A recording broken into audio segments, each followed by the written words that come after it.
এমন কেন হলো?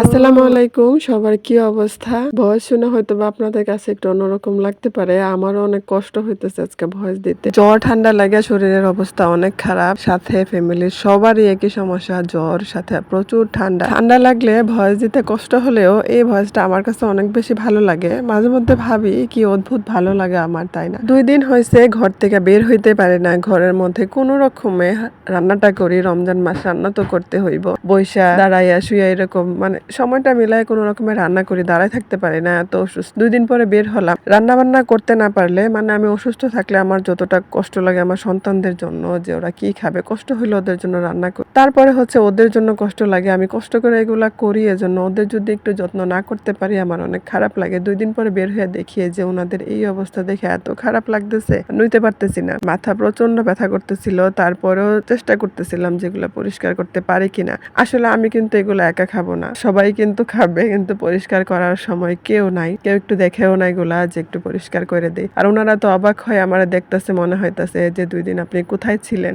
এই যে সবাই একদম চুপ, আমারে দেখে মনে হইতেছে আমার দিক শুধু তাকাই রইছে, দেখতেছে।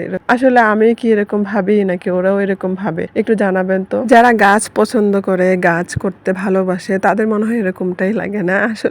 আসলে ওরা কি কথা বলবে, আমি নিজে নিজেই মনে হয় এরকম ভাবি। এখানে আসছিলাম, এসে দেখি মরিচ গাছগুলার এই কি অবস্থা। প্রায় আমি সকালবেলা এখানে এসে দাঁড়াই। এখানের এই সুন্দর আবহাওয়া, সুন্দর পরিবেশ দেখতে আমার অনেক ভালো লাগে। সুন্দর একটা ঠান্ডা হাওয়া লাগে সকালবেলা, ওইটা খুবই ভালো লাগে। এখানে দাঁড়াইছিলাম, অনেক ভালো লাগতেছিল, যদিও প্রচন্ড মাথা ব্যথা করতেছিল, তারপরেও একটু ভালো লাগতেছিল। পাখিরা কেমন প্রকৃতির সাথে কথা বলতেছিল, প্রকৃতিও তাদের সাথে কথা বলতেছিল। খুব সুন্দর একটা সময়। আমি যখন এখানে আসি তখন সবাই ঘুমাইতেছিল আর নীরব সুন্দর একটা পরিবেশ। এখান থেকে একটু ঘুইরা হচ্ছে বালুচরের দিক গেলাম, গিয়া দেখি যে এই অবস্থা, পাতা পইরা কি অবস্থা হয়ে রয়েছে। 2 দিন থেকে কোনো ঝাড়ু দিতে পারে না, পাতাগুলারে সরাইতে পারে। দেখে মনে হইতেছে এখনই ঝাড়ুটাই না পরিষ্কার করে ফেলে, কিন্তু শরীরে শক্তি নাই। একটু দেখতে গেছিলাম যে আমার গাছগুলা কেমন আছে। গাছগুলা মাশাআল্লাহ ভালোই আছে, তারপরেও কিছু কিছু জিনিস দেখা খুবই কষ্ট পাই। যদি সুস্থ থাকতাম এগুলো সাথে সাথেই ঠিক করে ফেলতাম। এই গাছগুলো ভালো আছে, বিশেষ করে ওনাকে দেখতে যাই। এখানে আমার একটা পেঁপে গাছ ছিল, ওটাতে খুব সুন্দর পেঁপে হয়েছিল।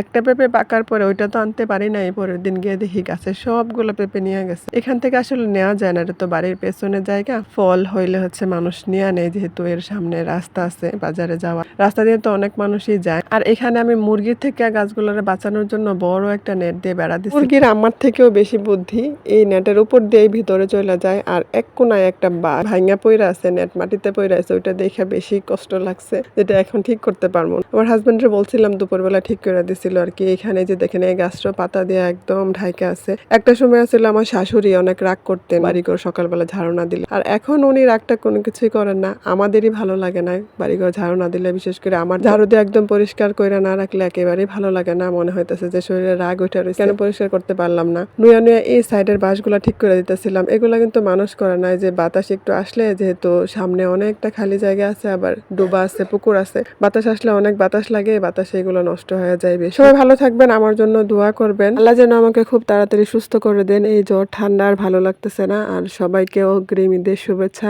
ঈদ মোবারক, ঈদ মোবারক। সবাই ভালো থাকবেন। আল্লাহ হাফেজ। আসসালাম।